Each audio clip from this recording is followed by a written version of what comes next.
welcome to the BOREDinDE podcast, and now with your hosts, Uncle Tuck and G-Jones. What's going on, everybody? It's your man Tuck here at BOREDinDE. Got a special guest in the house today, DJ MegaSkills. What's going on, fam? What's up? What's up? What's going on, BOREDinDE? How y'all doing? Oh, man, we doing fine, man. I'm glad you had time for us because you one of the hardest working DJs here. If you ain't on the air, you online, you doing parties and stuff, man. I mean, how you find time to be by yourself? Hey, man. I guess it's that Caribbean in me, man. You know what I mean? That's my West Indian roots. I know that's right, bro. I'm right there with you and everything. So, yo, man, for the people that may not be familiar with MegaSkills, and I don't know how they cannot be familiar with you and everything, tell us a little about yourself, where you come from, how long you been DJing, and hell, how you got started DJing. Wow. So, come from Wilmington, Delaware, born and raised, Hilltop area. I started dibbling, dabbling with DJing probably full scale was 95. But I started collecting vinyl around 89, and I just kept collecting. I would use whatever allowance I had, and I would just buy the latest vinyl, and that helped me build my vinyl collection. But I really started taking it serious was around like 96, 95 neighborhood. Okay. And been doing it ever since.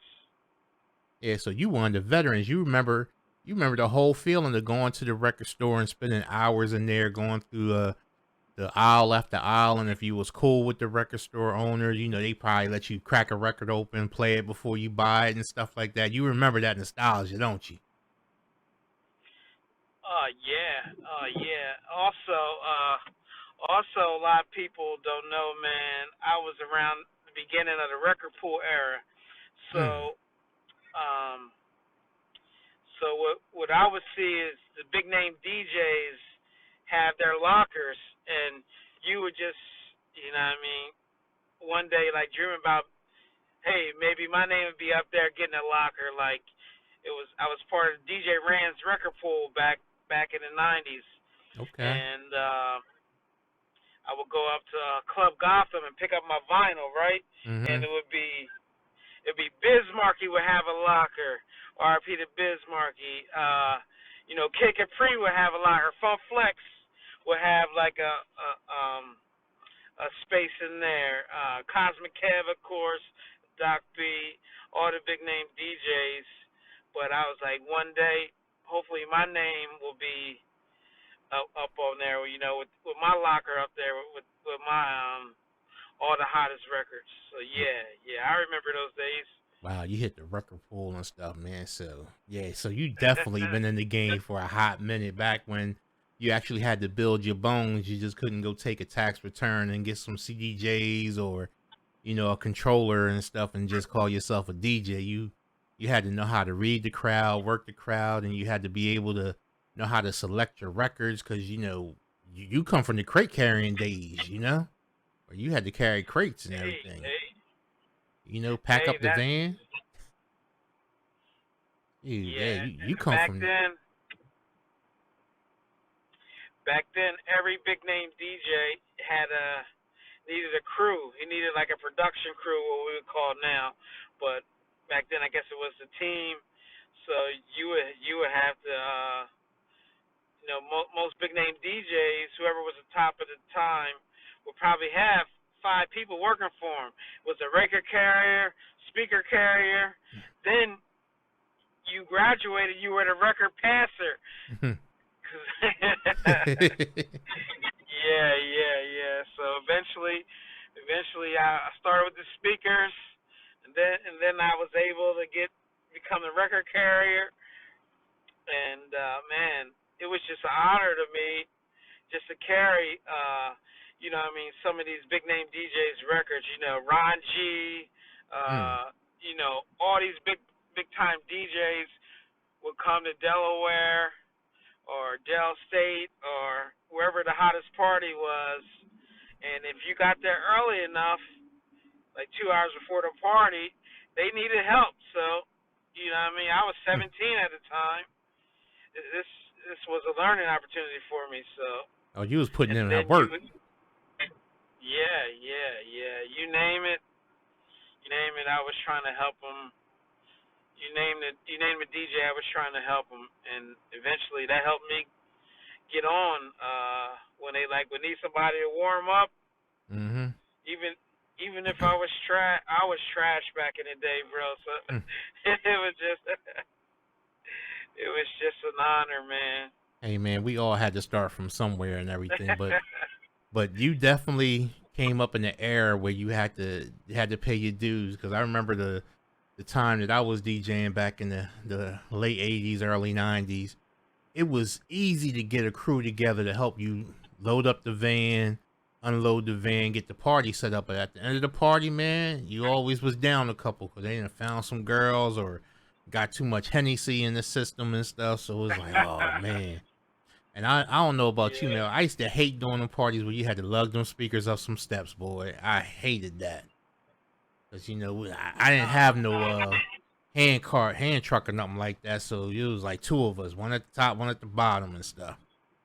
Back when Radio I'm Shack was sure. your best friend, where you had to go to Radio Shack. We got our needles from Radio Shack. At one time, we was getting our mixers from there, your speaker wire, your fuses. Cause like I said, you come from the era where you had to have amps, speakers, and the speaker wire and stuff Yeah, like that. yeah. Everything wasn't XLR and plugged into your deck.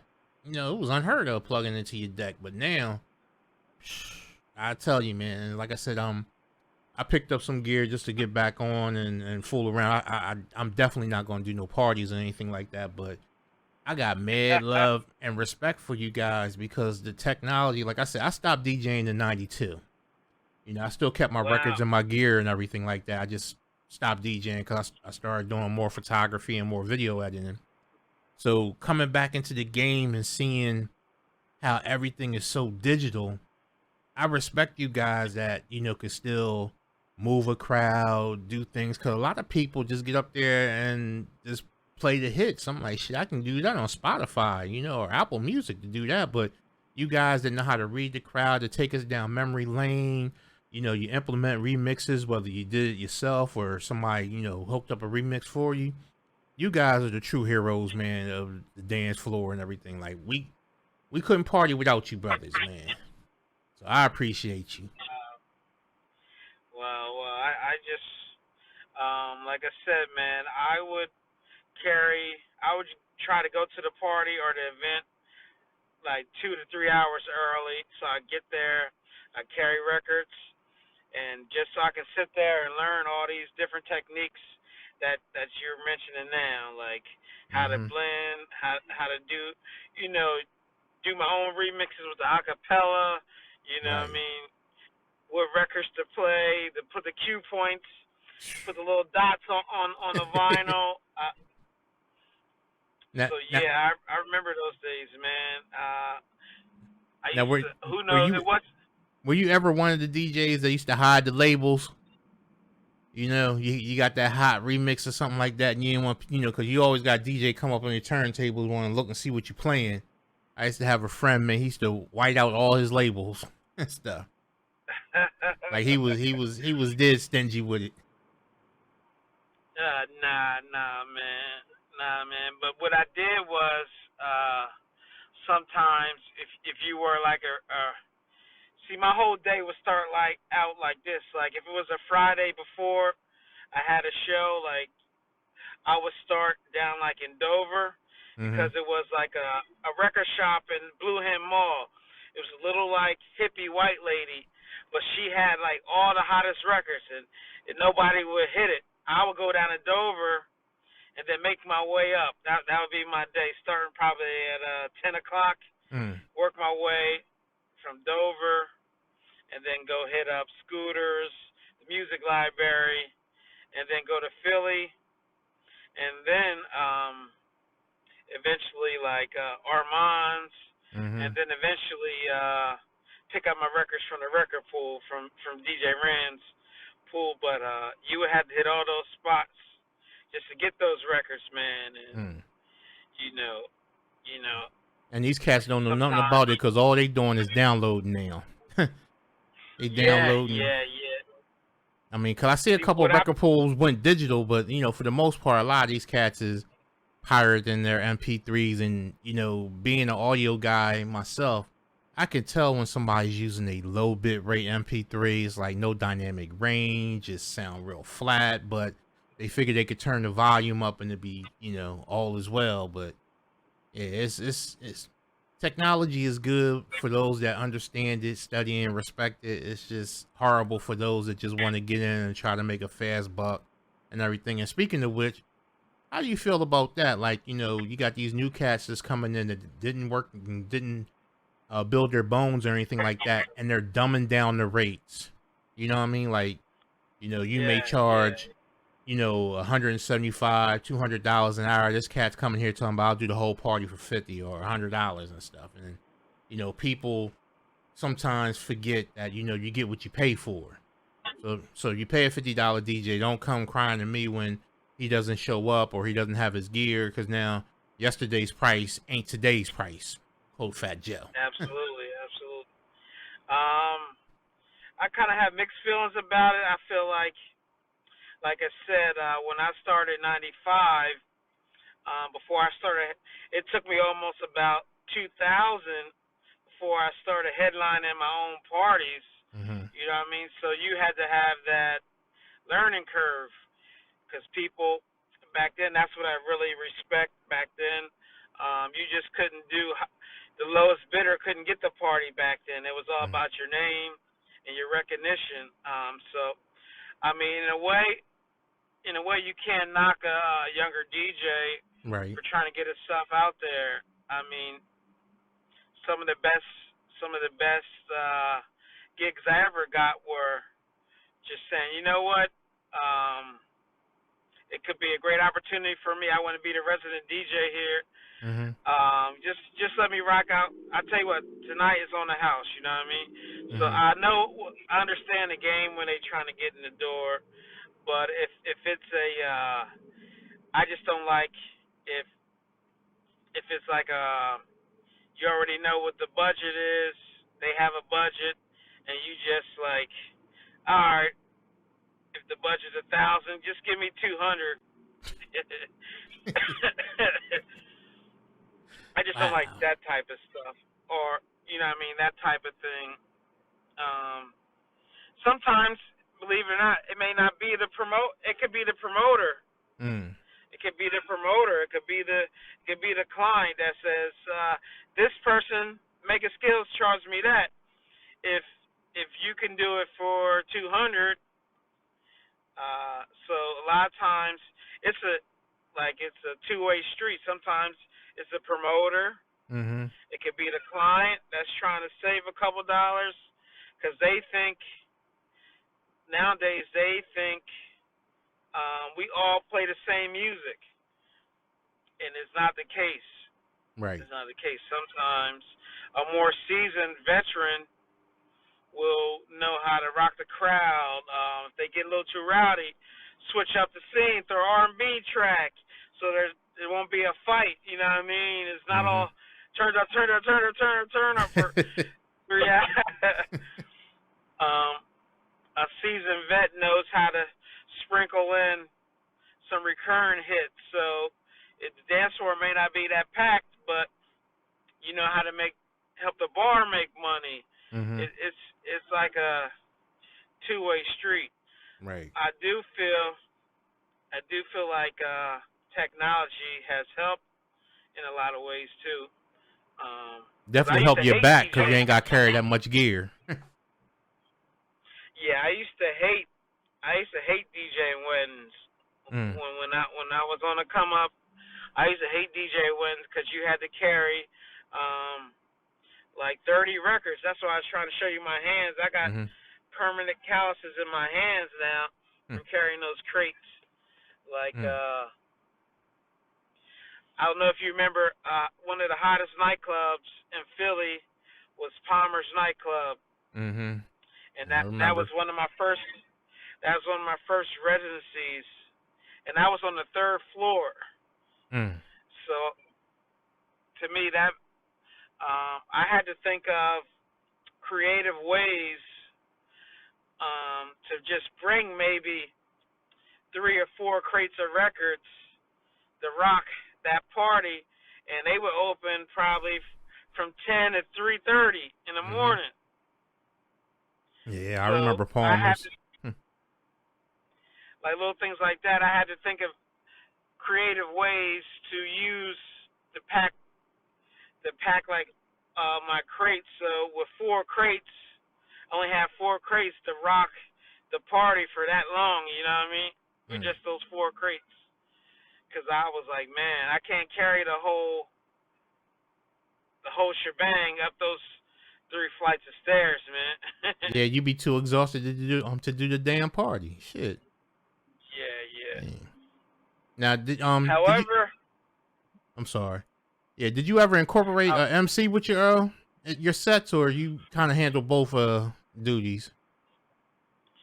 uh, I used to have a host, but once, how can I say? I just had bad experiences with the Mm-hmm. host. They would just think they're the ones playing the music, or Mm-hmm. they're the ones.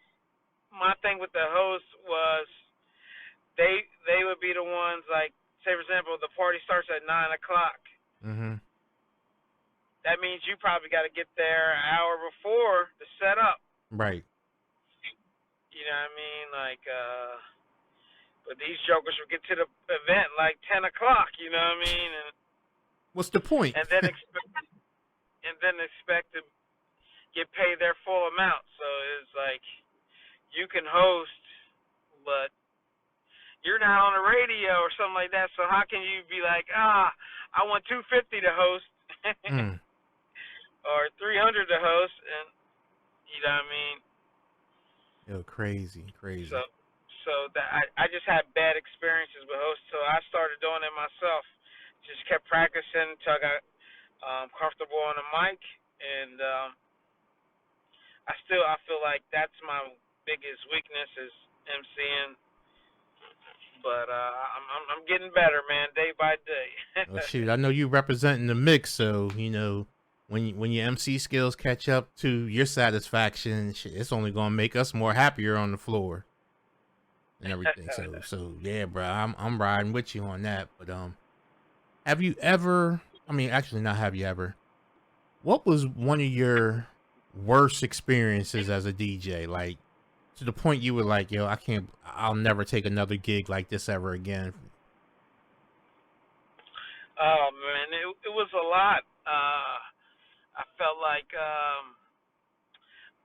although it was probably at the time one of my biggest paydays, uh, it was a it was pretty much. I was primarily a hip hop DJ, right? So Mm-hmm. somebody called me to DJ down in Dover Downs for NASCAR week, and they wanted all country music and stuff like that and rock and roll. And only thing I have in my crates is Hip hop. yeah, yeah, yeah. So that was a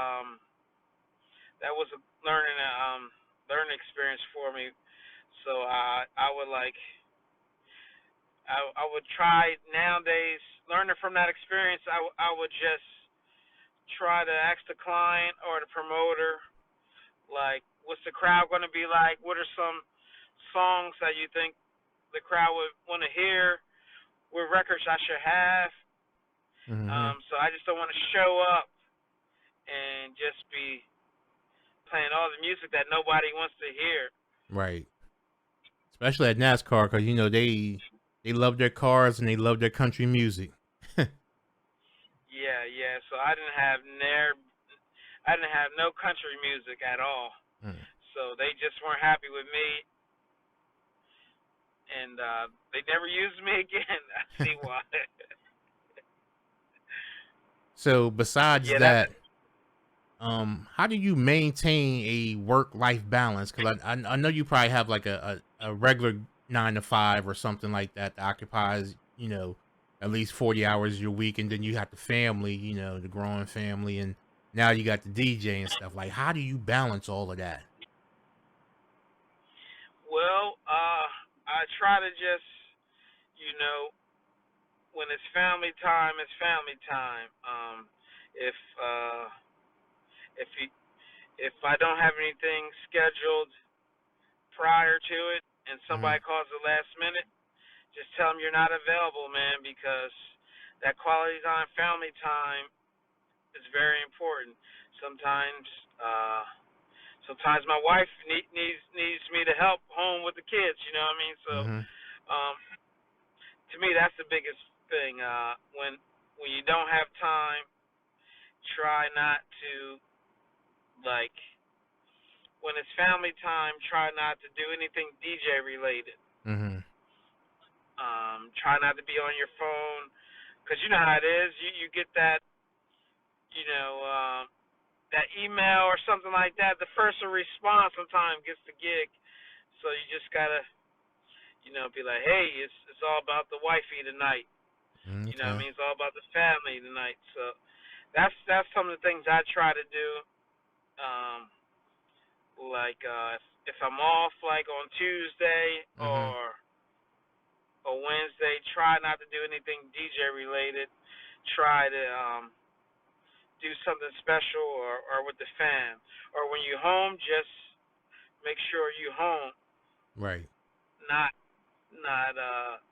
on your laptop trying to download the hottest banger, trying to edit songs, or you know how it is. Us Right. DJs, man.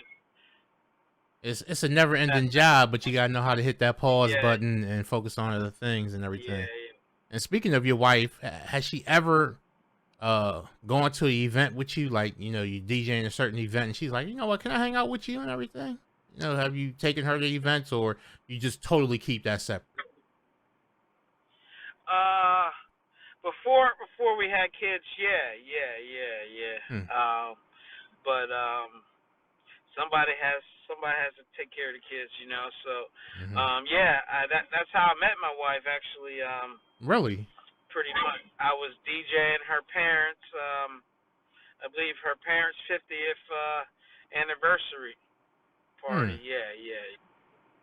Okay. Yeah, Dang. that's how. Yeah, that's pretty much how it was. Well, we were friends. I seen her around Dell State, but I guess I got out of the friend zone when How I many guess I years y'all must have got the did a good game job. now? Oh man, going on probably about almost 20 years Whew. knowing each other, and yeah, probably 8 years being married. Okay, congratulations, man. Black love is strong and beautiful, man. That's what's up. And I'm assuming she's very supportive of what you're doing as far as a DJ and everything like that. And she kind of gives you, some leeway to go ahead and focus and everything. As long as you constantly make sure family time. She probably just rides out with you. Yeah, definitely that. Yeah, the real big gigs, like if I had something, um, like I DJ'd a big gig in San Francisco, Mm-hmm. so she flew out with me. If there's any like destination events, I try to make sure I bring her with me. So not only is it my little vacation, it could be our vacation. Okay. Uh, so destination weddings. I'm trying to work on a tour in Europe because it's been a while since I did some work over there. So Oh, really? yeah, I didn't know yeah, you toured that's over pretty. in Europe. Yeah. Yeah.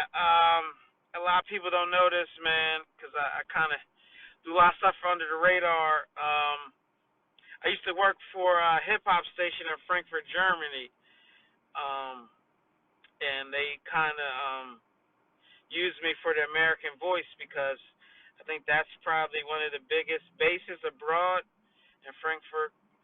So I would do like the Friday night mix there, Mm-hmm. and I turned. It was like the number one rated show. They used to have to tell the listeners that the show is pre-recorded because it was people trying to find out who I was and coming to the station. It was pretty crazy, man. It was pretty Wow. crazy, man. Wow. Yeah. Cause Yeah, I was. like I said, I stopped DJing in '92, but I always kept DJs as friends. So I remember when Wilmington had their little station, I think it was Kiss 101 or something. Rated R was up there. Me and Rated R grew up together. Actually, Rated R used to come hang out in my basement and watch me mix and stuff like that. And to see him doing his thing is like, wow, it's crazy. You know, I had him on the show a couple of seasons back and we talked about it, but he actually invited me to the radio station when I think it was like a 4th of July, 4th of July type party mix or something. And I went in there and I'm expecting to see, you know, all these DJs and stuff like that. Rated R was just there with his turntables and everybody else submitted pre-recorded things. And I'm like, wow. That's when I knew technology was crazy because, you know, he slapped the tape in there and it was each DJ did their set. So, you know, it was time for commercial breaks and stuff like that. I'm like, yeah, that shit blew my mind. Blew my mind. Yeah. Rated R, man, is one of the big homies too. I used to carry his records, you know what I mean? just to try to get in that. One of the resident gigs was I think Christina River Club, Trippy's old club back in the day. Yeah. I would carry his records or anything just to get in and learn. Yeah, man. Those were the good days, man. The good old days. And he's still working hard, man. Yeah, he is. I don't know what it is. But I think I don't know what it is about Delcastle, my old high school. Mm-hmm. But it's a lot of DJs from there, man. It's like Rated R, Big Ant, me. It's a few other guys, but I can't think of them off the top. But it's a lot of DJs that went to Delcastle, man. I don't know what it is. A lot of good DJs that came out of Delcastle. Yeah, people still putting in work. Yeah, DJ Cali, he's doing this thing too. Okay. DJ Cal, I'm sorry, DJ Cal. He's a up and coming. He's doing some work, man. So now with the world trying to open back up and everything like that, do you have your eye on any particular residencies? Because I know a couple places and shut down, and some new places is opening up and everything, and you know, ain't nothing like that, you know, guaranteed money, you know. Yeah, well, I'm trying to get in something major. Like a goal of mine is to have a residency in New York City, one in DC, because that was probably one of the biggest experiences for me. Moving to DC, I DJ'd Howard University's homecoming, and being a DJ from Delaware, that was like major, man. Like it opened my eyes. I got to see firsthand that nightlife is $1 billion industry.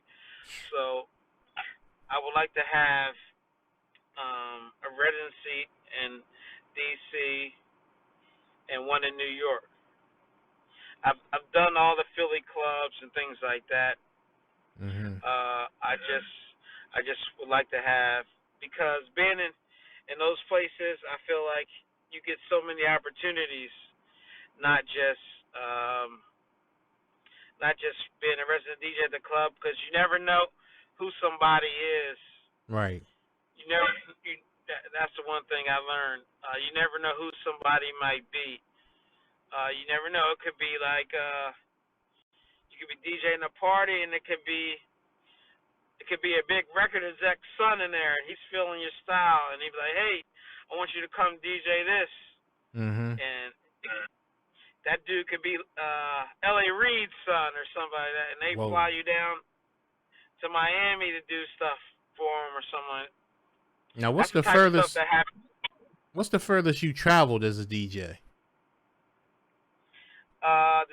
The DJing event was either Miami or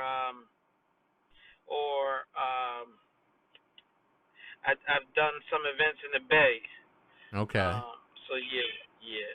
Road trip wise, I would say Miami. I've been flown into Miami a few times to DJ.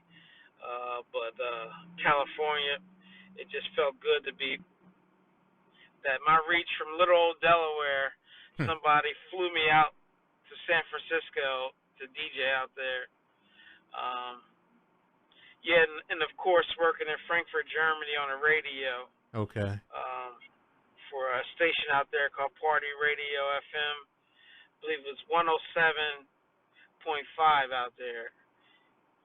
So being on the airwaves before MP3s, when MP3s first kind of started, like in 2004 and 2005, I was submitting my shows MP3 all the way in Frankfurt, Germany, and then they would pay me in euros because the euros were stronger than the dollar.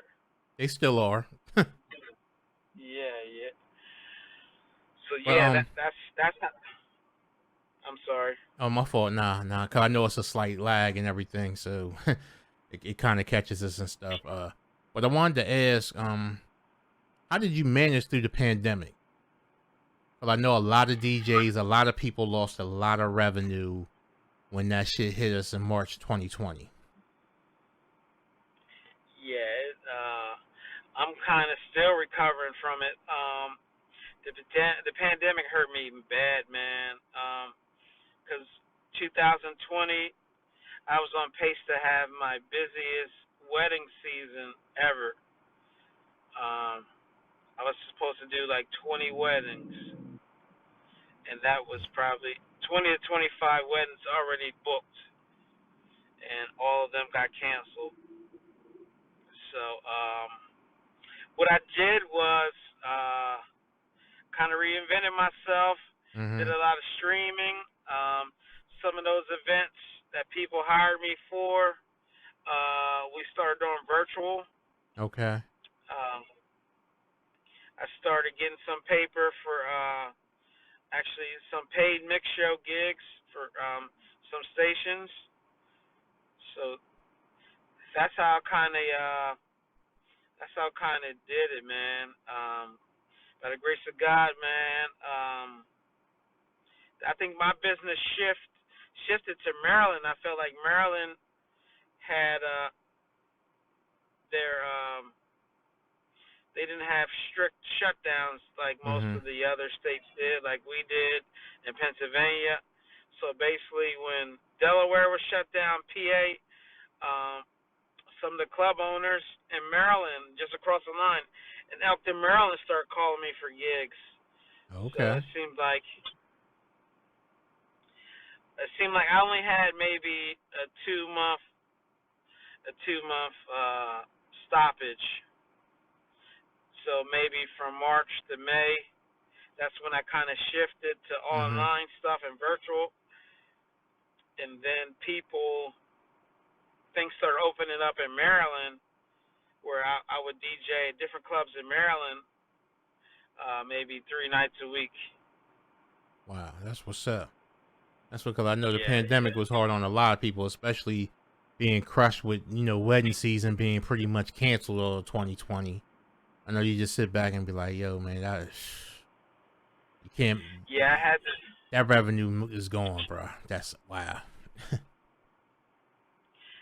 It was one client I had to do like they done paid their balance in full, so it was like I couldn't return their I couldn't return their deposit, man. I had to go up there and do like barbecues for them. I had to do like 3 of their barbecues just to pay Mm-hmm. off their balance, to work off their balance, because they paid me in full, Right. and that deposit was long gone because I had to pay other people back.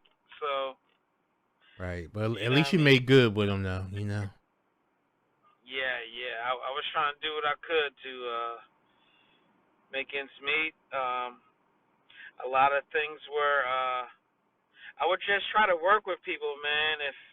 If a club owner, I know I wanted this amount, but I would just try to work with them, man, and that put food on the table. Well, it seems like That put everything's food on getting the. back on track for you. I mean, you seem to, starting to pick up, pace and everything. And like, it's good that you found a way to keep your name, on people's tongues and stuff, and your music in their ear and everything. Now, for somebody that may check this out and think about, I want to DJ, but I seen how those cats come out and come as new cats and everything. What would be your advice to them for a new DJ trying to start out? What would you tell him to help him build his stripes?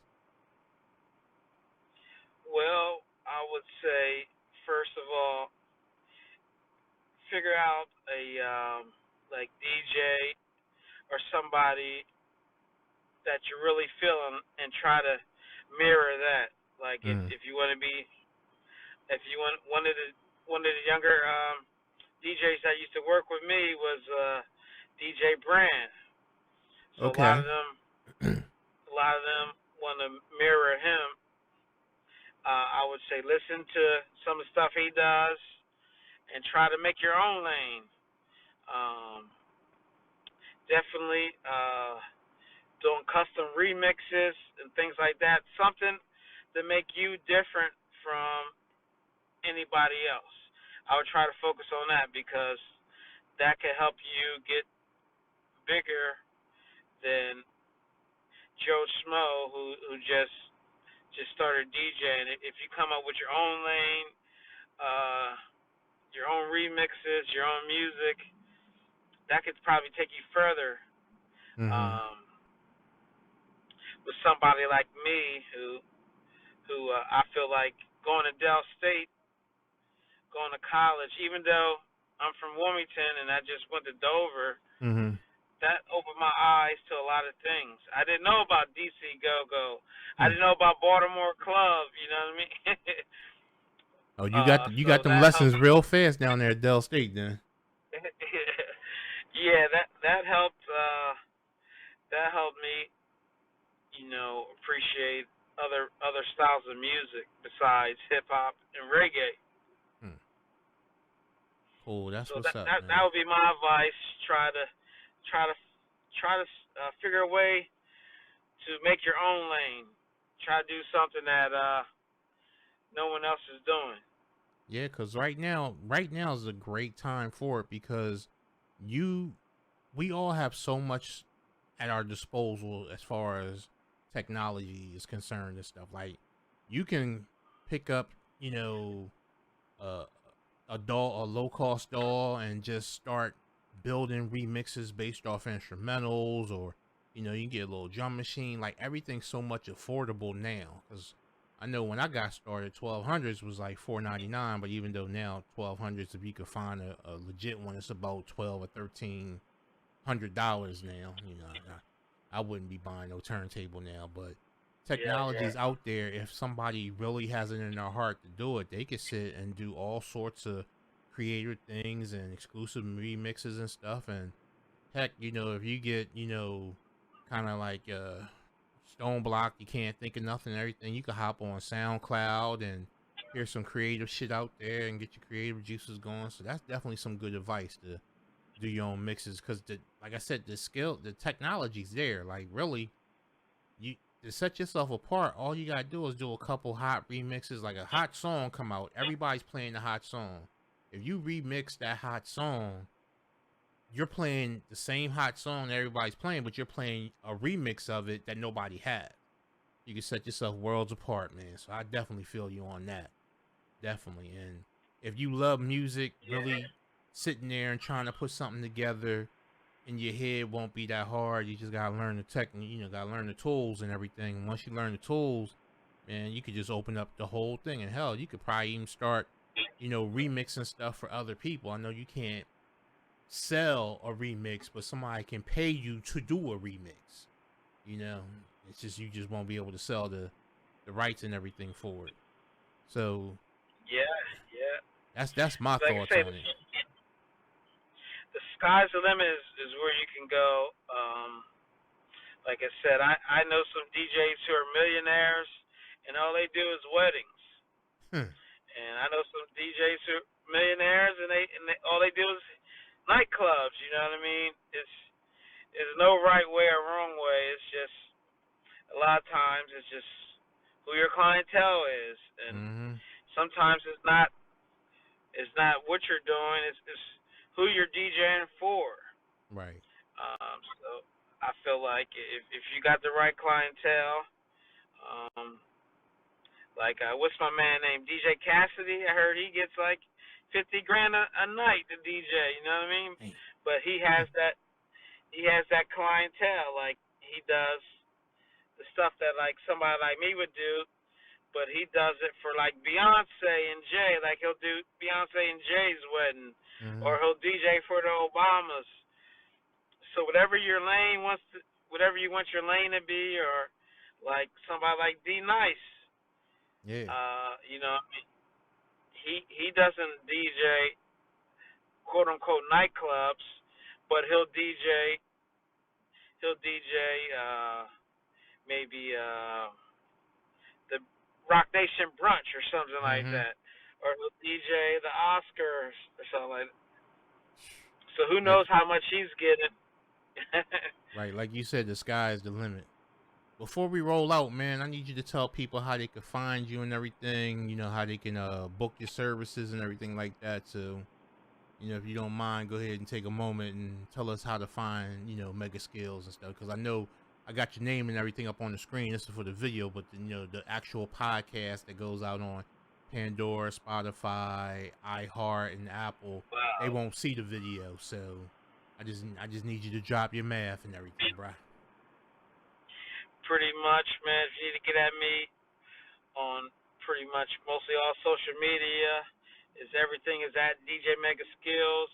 I do have a website, DJMegaSkills.net, um, and that's pretty much just Google DJ MegaSkills, and I think I'm the only one with that name, so I come up. But DJMegaSkills.net, you have my website, and you know, what I mean, that's where you get at me. I'm that guy from Delaware who DJs everywhere, man. Man, that's what's up, man. Again, I appreciate you taking your time to, you know, rap with us here at BOREDinDE, because I know you was coming from a gig, you wanted to knock it out because it's about to be family time. So I appreciate, you know, getting a little piece of your time this evening and everything. And to everybody else, if you haven't Yeah. already, definitely visit us here at BOREDinDE, www.BOREDinDE. Social media is at BOREDinDE. And until next time, I'm your host, Big Tuck, and my guest, my homie, DJ MegaSkills. We're going to call this a night. Thank you, man. So, peace, everybody. Salute, man. The BOREDinDE podcast is brought to you by Lindsay Epps Media, LLC.